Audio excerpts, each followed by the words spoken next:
ഈ ഫാലിഖിനെ കുറിച്ച് പറയുമ്പോഴാണ് അഊദു ബിറബ്ബിൽ ഫലഖ്, ഫലക്കിൻ്റെ റബ്ബിനോട് കാവൽ തേടുന്നു. അപ്പോൾ അതിൻ്റെ ഒരു തഫ്സീർ ശ്രദ്ധയിൽപ്പെട്ടത്, പ്രപഞ്ചം ഉണ്ടാകുന്നതിന് മുമ്പുണ്ടായിരുന്ന സമ്പൂർണമായ ഇരുട്ട്, ആ ഇരുട്ടിനെ ഫലക്ക് ചെയ്തുകൊണ്ടാണ് വുജൂദ് സംഭവിച്ചത്. അപ്പോൾ പ്രപഞ്ചത്തിൻ്റെ അദമ് എന്ന് പറയുന്ന ആ ഒരു ദുൽമത്തിനെ ഫലക്ക് ചെയ്ത് വുജൂദിൻ്റെ വെളിച്ചം ഉണ്ടാക്കിയ റബ്ബിനോട് ഞാൻ കാവൽ തേടുന്നു മിൻ ശർരി മാ ഖലഖ്.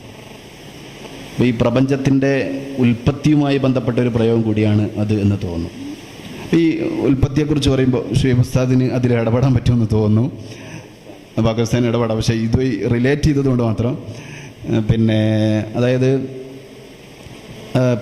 ഈ ഖുർആനിൽ ഇങ്ങനെ പറയാറുണ്ടല്ലോ, നമ്മൾ പ്രഭാഷണത്തിലൊക്കെ നമ്മളെ പ്രഭാഷകരൊക്കെ പൊതുവെ ബിഗ് ബാങ്, അതുപോലെ എക്സ്പാൻഡിങ് യൂണിവേഴ്സ്, ഇതൊക്കെ ഖുർആനിൽ പറയുന്നു എന്ന് പറഞ്ഞ് ഖുർആനിൽ സയൻസുമായി ബന്ധപ്പെട്ട ടെർമിനോളജികളൊക്കെ വെച്ച് പ്രസംഗിക്കുന്നത് ഒരു അധിക പ്രസംഗമാണോ, അതങ്ങനെ ഖുർആനോട് ഏച്ച് കെട്ടി അങ്ങനെ സംസാരിക്കുന്നതാണോ, അല്ലെങ്കിൽ യഥാർത്ഥത്തിൽ അതിൻ്റെ പിന്നിലൊക്കെ കൃത്യമായ വസ്തുതകൾ ഉണ്ടോ എന്ന ചോദ്യത്തിന് ഏത് രൂപത്തിലാണ് പ്രതികരിക്കാറുള്ളത് എന്നുള്ളതൊന്ന് ചെറുതായിട്ട് ആഡ് ചെയ്താൽ നല്ലതാണെന്ന് തോന്നുന്നു.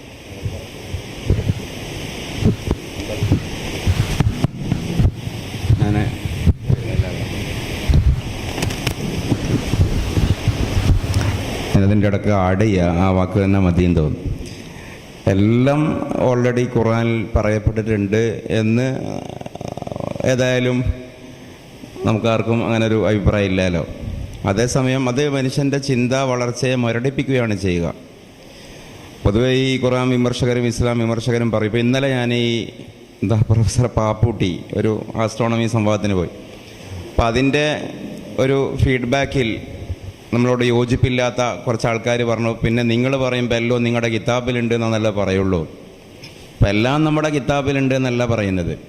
അതേസമയം പ്രപഞ്ചോൽപത്തി ആയാലും ജീവോൽപത്തി ആയാലും ഉൽപ്പത്തി മാത്രമല്ല, അതിൻ്റെ അവസാനം, അതിൻ്റെ സംഹാരവും എന്തായാലും പുതിയ ഏത് കൺസെപ്റ്റ് ശാസ്ത്ര ലോകത്തുനിന്ന് വന്നാലും അതിനെ വ്യവഹരിക്കുന്ന ഒരു ഫിലോസഫി ഖുർആനിലുണ്ട് എന്നാണ് പറയുന്നത്.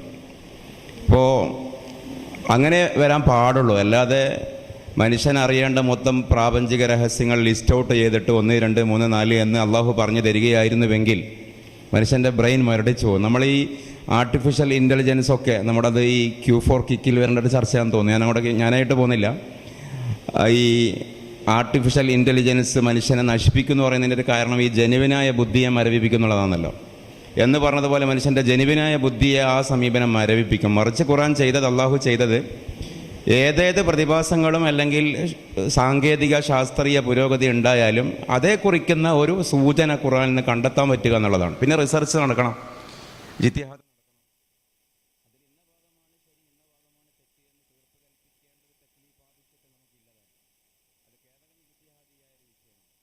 പറയപ്പെട്ട ഈ ഒരു ഡെഫിനിറ്റ് ഇഷ്യൂവിൽ സാധാരണഗതിയിൽ പറയപ്പെടാറുള്ള ആയത്ത് അവലം യറല്ലദീന കഫറു അന്ന സമാവാതി വൽ അർള കാനത റതകൻ ഫതകനാഹുമാ എന്നുള്ള ആയത്താണ്.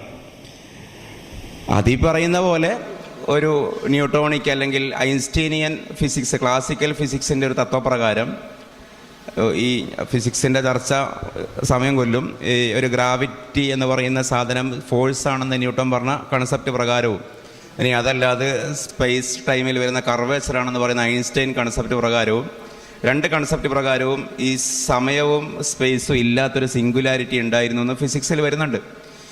ആ സിംഗുലാരിറ്റി പിന്നീട് എക്സ്പാൻഡിങ്, അത് എക്സ്പാൻഷൻ വരിച്ചിട്ടാണ് ഈ പറയുന്ന 19.8 ബില്യൺ ഡയമീറ്റർ ആയ പ്രപഞ്ചമായി ഇന്ന് വികസിച്ചത്. ഈ നിമിഷവും പ്രപഞ്ചം വികസിച്ചുകൊണ്ടിരിക്കുന്ന ഒരു സാധനത്തിൻ്റെ ബാക്ക്വേർഡ്നെസ്, അത് സങ്കുചിതമായൊരു പോയിന്റിലേക്ക് തിരികെ മടങ്ങുക എന്നുള്ളതാണ്.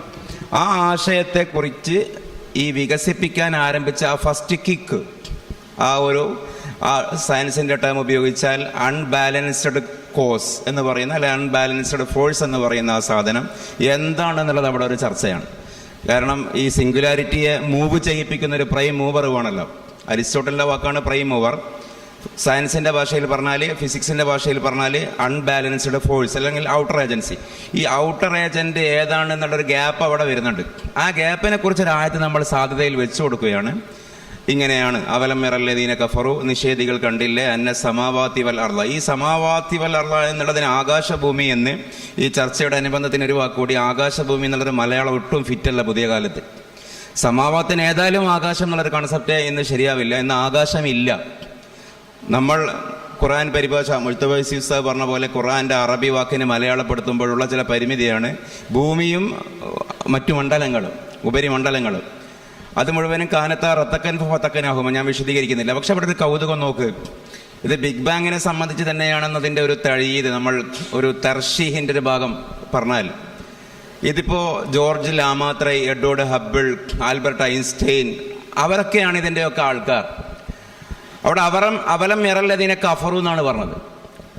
ഈ കഫറു നൺ മുസ്ലിംസ് കണ്ടില്ലേ?